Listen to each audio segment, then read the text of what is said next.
네, 안녕하세요. 여쌤입니다. 네, 오늘은 대구 청구고등학교 2025 수학 1 중간고사 분석 영상을 찍도록 하겠습니다. 목차는 다른 영상들과 마찬가지로 시험 범위, 총평, 문학 분석, 학습 전략 순으로 가도록 하겠습니다.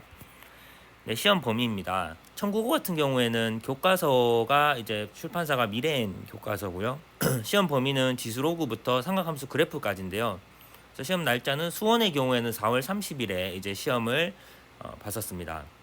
그래서 실제 이제 그 학교에서 나눠준 시험 범위 프린트를 보시면 이제 95쪽까지라고 되어 있는데요. 95쪽이 삼각함수의 그래프까지 범위인 게 맞는데, 문제는 그 밑에 95쪽 밑에를 보시면 모든 중단원, 대단원 문제 포함이라고 되어 있기 때문에 95쪽 뒤편에 있는 삼각함수 그래프에 해당하는 문제들까지도 꼼꼼하게 봤었어야 합니다. 자, 이 말씀을 드리는 이유는 95쪽의 뒤편에 있는 문제에서, 대단원 문제에서 삼각함수 그래프 혹은 삼각함수와 관련된 문제들이 연계돼서 출제되었기 때문입니다. 자, 총평이고요. 객관식은 14문항이고 서술형 6문항이고요. 난이도는 전반적으로 좀 평이했다고 생각하고요. 교과서에서 되게 많이 나왔고요.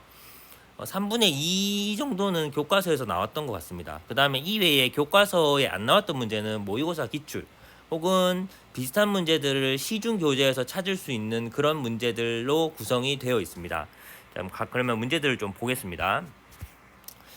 자, 교과서 연계문항을 보시면 1, 2, 3, 4, 5, 6 이렇게 되고요. 그 다음에 7, 8, 9, 10, 12 서술형 1번까지 이렇게 되어 있는데, 제가 아까 이제 95쪽까지라고 범위를 학교에서 알려주었다라고 말씀을 드렸는데요.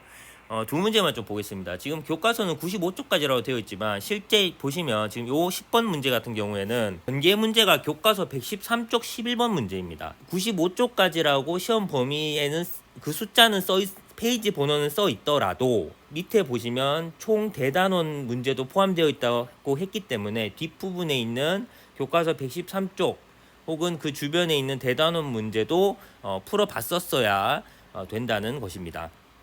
그래서 시험 문제랑 연계 문제는 이렇게 되고요.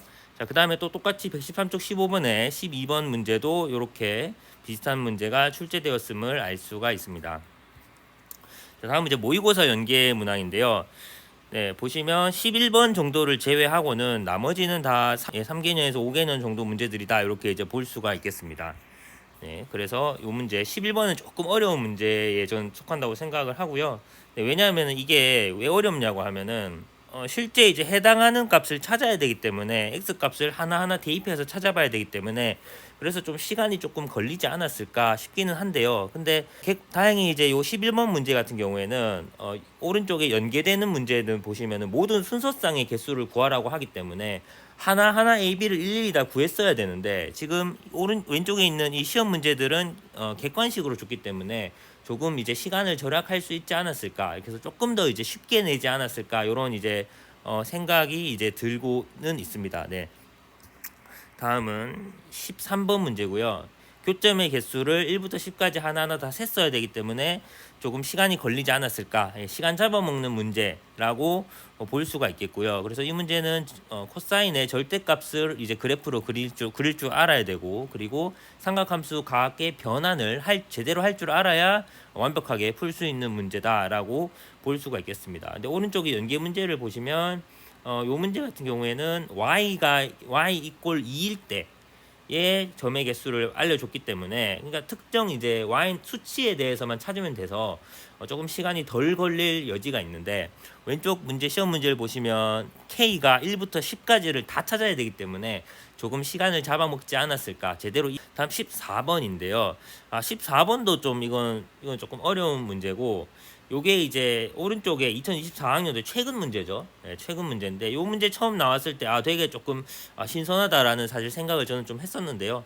예, 그래서 그 문제를 이제 지수함수의 이 부등식과 연계시켜서 문제를 냈다는 점을 저희가 이해를 할 수가 있습니다. 그래서 요것도 객관식 중에서는 제일 고난도 문제가 아니었을까, 이렇게 생각을 하고 있습니다. 다음 이제 서술형 3번인데요. 요 같은 경우에는 이제 n 제곱근 중에 음의 실수가 존재하려면 어떠한 조건을 만족해야 되느냐, 라는 사실이 실제 모의고사 문제를 풀면서 머릿속에 세팅이 되어 있어야 돼요. 이거를 시험 시작하고 시험 시간에 이걸 찾으려고 하면은 이제 종쳐요. 시간이 부족할 겁니다. 그러면 그래서 평소에 모의고사 문제들을 충분히 학습하고 최소 3번 정도 풀어본 학생들이 이 문제는 빨리빨리 풀고 넘어가지 않았을까라는 생각을 하고 있습니다. 자, 다음에 굉장히 평가원스럽다라는 이제 표현이 있죠. 아마 고2 학생들은 잘 모를 수 있는데 고3이나 재수생 학생들은 평가원스럽다라는 표현을 많이 들어봤을 겁니다. 그래서 오른쪽에 있는 이 연계 문제가 제가 생각했을 때는 대표적인 평가원스럽다에 해당하는 문제라고 생각을 합니다. 그래서 이 오른쪽에 있는 지수함수와 로그함수가 기울기가 마이너스 1이거나 1인 경우에는 평행이동을 하더라도 삼각비 45도라는 삼각비를 이용해서 격자점을 찾을 수 있다 하는 그런 것을 이제 활용한 문제라고 볼 수가 있겠는데요. 그래서 이것도 평소에 모의고사 문제가 잘 연습이 되어 있는 학생이라면 저는 충분히 빠르게 잘 풀었을 것이라고 생각을 하고 있습니다. 다음은 이제 모의고사랑 교과서뿐만이 아니고 이제 외부 문제라고 해야 될까요? 그런 문제들도 있는데 이게 실제 제가 여기 써놓은 이 문제지를 참고하셔서 이 선생님께서 문제를 내셨을지 아닐지는 잘 모르겠지만 어쨌든 유사한 문제들이 이제 포함되어 있는 이러한 시중 교재와 페이지, 그다음 문항 번호를 제가 여기에 기록을 해 두었습니다. 그래서 이 문제지를 무조건 봐야 됩니까? 라고 한다면은 글쎄요. 어쨌든 연계가 직접적으로 되었다라기보다는 비슷한 유형의 문제가 해당 문제지에 있다 정도만 제가 사실 정보만 알려드린다 라는 사실만 좀 알아주시면 감사드리겠습니다. 사실 이 서술형 2번에 해당하는 문제는 제가 생각했을 때는 거의 대부분의 어느 시중 교재에서도 다 있는 유형의 문제라고 생각합니다. 그러니까 센만 유별나게 있는 문제는 아니라는 겁니다. 그럼에도 불구하고 제가 센을 시중 교재로 기록해 놓은 이유는 센이 제가 생각했을 때는 가장 대중적인 유형서라고 생각을 하기 때문에 센에 있는 문제들을 이제 써놨고요. 그래서 이거는 어렵지 않습니다. 충분히 이제 연습하는 학생들은 금방 풀었을 것이라 생각을 합니다. 그 다음에 서술형 5번. 제가 생각했을 때 이번 시험에서 제일 어려운 문제는 서술형 5번이라고 생각을 하는데요.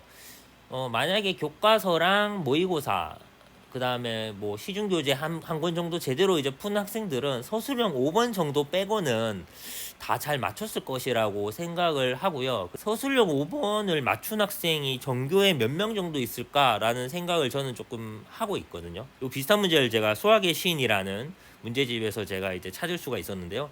수학의 신 문제집은 조금 난이도 있는 문제집입니다. 그래서 블랙라벨이랑 많이 이제 비교가 될 수 있는 그런 문제집이기 때문에 그래서 수학의 신 정도를 풀어낼 수 있는 학생이 이걸 풀 수 있지 않을까라고 생각을 하고 수술형 5번을 틀려도 다른 거 다 맞추면 저는 충분히 1등급 가능하다고 생각하거든요. 이 수학의 신 문제집을 안 풀어봤다. 그래서 서술형 5번 때문에 1등급을 놓쳤다.